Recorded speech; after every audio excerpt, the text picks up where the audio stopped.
आप देख रहे हैं GTS न्यूज़। चैनल को सब्सक्राइब, लाइक और शेयर करना ना भूलें। जय हिंद, जय भारत। साथियों, हम लोग नेपाल बॉर्डर पर स्थित व्यापारी गण हैं। वर्तमान समय में नेपाल में नई सरकार का सृजन हुआ है, जिसमें बालन शाह देश के प्रधानमंत्री बने हैं। उनको भारत देश की तरफ से कोटि कोटि बधाई। जब किसी को प्रचंड बहुमत मिलता है तो उसको जन भावनाओं का ध्यान रखना चाहिए। हो सकता है बालन शाह जी अपने देश के लिए बहुत बेहतर सोच रहे हों, लेकिन सब कुछ नियमों से 2 दिन में नहीं किया जा सकता है। जो 50 साल का गड्ढा है, आप 2 महीने में भरना चाहेंगे तो गड्ढा नहीं भरेगा, बल्कि चीजें बिगड़ जाएंगी। भारत देश और नेपाल बिल्कुल हृदय और किडनी का रिश्ता है। हम दोनों एक दूसरे का दिल और गुर्दा हैं, लेकिन इस बात को नेपाल सरकार को भी समझना पड़ेगा। हर स्थिति में भारत नेपाल के साथ खड़ा रहता है। व्यापारिक, आर्थिक, कोई भी सहयोग हो करता है। लेकिन वर्तमान समय में जो स्थिति क्रिएट कर दी गई है, वो गरीबों के पेट पे लात मारने वाली स्थिति है।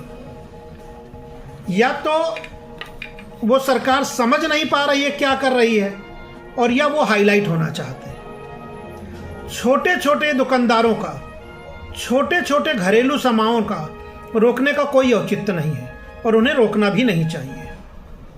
क्योंकि जो बड़ी स्मगलिंग है, बड़ा माल है, वो तो जा ही रहा है। और ऐसा भी नहीं है कि सब कुछ नेपाल स्वयं में पूर्ण कर लेगा। जब ऐसी स्थिति बनती है, जब कोई नई सरकार बनती है, तो उसको लगता है कि पहले सब कुछ गलत था। ऐसे ही हर देश की स्थिति होती है। जो नया शासक आता है, उसको लगता है कि मैं ही ईमानदार हूं। नेपाल सरकार को इस बात का ध्यान देना होगा कि प्रतिदिन जितने लोग इधर से जाते हैं, उतने लोग ही उधर से आते हैं। और जो वहाँ से आते हैं, हम उनको गले लगाते हैं। हम यहाँ से जाते हैं, वहाँ के लोग हमको गले लगाते हैं। हम दोनों एक दूसरे के बगैर अपूर्ण हैं। तो व्यापार को क्षति हो, ऐसा काम नहीं करना चाहिए। आप नारकोटिक्स पे रोक लगाओ, आप आर्म्स पे रोक लगाओ, आप ब्लैक मार्केटिंग पे रोक लगाओ, लेकिन इस व्यापार को बाधित करके आप क्या करना चाहते हैं?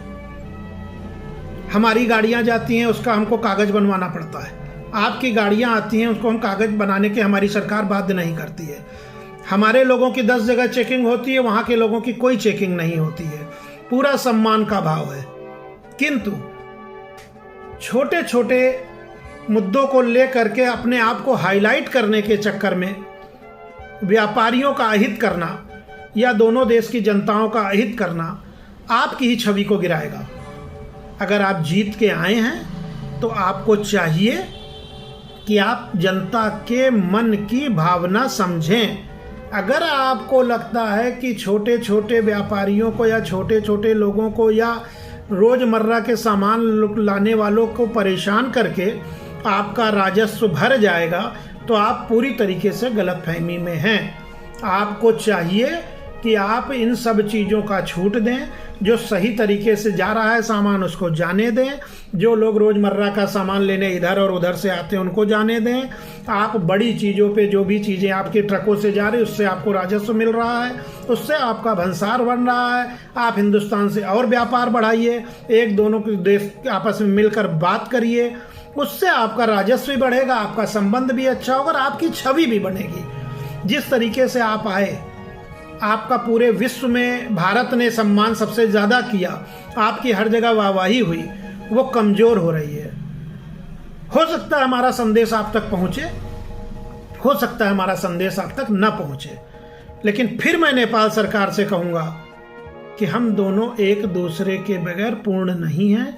पूरी तरीके से सहयोग करते हुए, सही कामों का समर्थन करते हुए एक दूसरे का सहयोग करिए, किसी को ज़्यादा परेशान न करिए। आपका राजस्व वैसे भी बढ़ेगा और बढ़ेगा।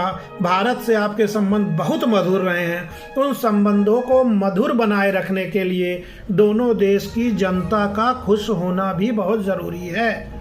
जय हिंद, जय भारत। भारत नेपाल भाई भाई।